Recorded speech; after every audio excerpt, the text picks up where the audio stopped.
ಇನ್ನು ಹವಾಮಾನ ವರದಿ. ರಾಜ್ಯದ ಕರಾವಳಿಯಲ್ಲಿ ನೈಋತ್ಯ ಮುಂಗಾರು ತೀವ್ರಗೊಂಡಿದ್ದು, ದಕ್ಷಿಣ ಒಳನಾಡಿನಲ್ಲಿ ಸಾಮಾನ್ಯ, ಉತ್ತರ ಒಳನಾಡಿನಲ್ಲಿ ದುರ್ಬಲವಾಗಿದೆ.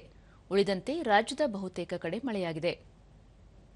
ದಕ್ಷಿಣ ಕನ್ನಡ ಜಿಲ್ಲೆಯ ಪುತ್ತೂರಿನಲ್ಲಿ ಅತಿ ಹೆಚ್ಚು 23 ಸೆಂಟಿಮೀಟರ್ ಮಳೆಯಾಗಿದೆ.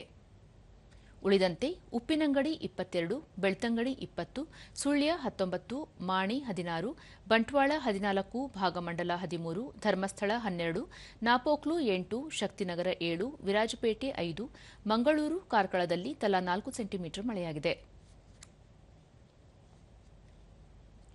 ಮುನ್ಸೂಚನೆಯಂತೆ ಮುಂದಿನ 7 ದಿನಗಳ ಕಾಲ ರಾಜ್ಯದ ವಿವಿಧೆಡೆ ಭಾರೀ ಮಳೆ ನಿರೀಕ್ಷೆ. ಬೆಂಗಳೂರು ಸುತ್ತಮುತ್ತ ಭಾಗಶಃ ಮೋಡ ಕವಿದ ವಾತಾವರಣ, ಗಾಳಿ ಸಹಿತ ಹಗುರ ಮಳೆ ಸಂಭವ. ಗರಿಷ್ಠ 28, ಕನಿಷ್ಠ 21 ಡಿಗ್ರಿ ಸೆಲ್ಸಿಯಸ್ ತಾಪಮಾನ ದಾಖಲು ಸಾಧ್ಯತೆ.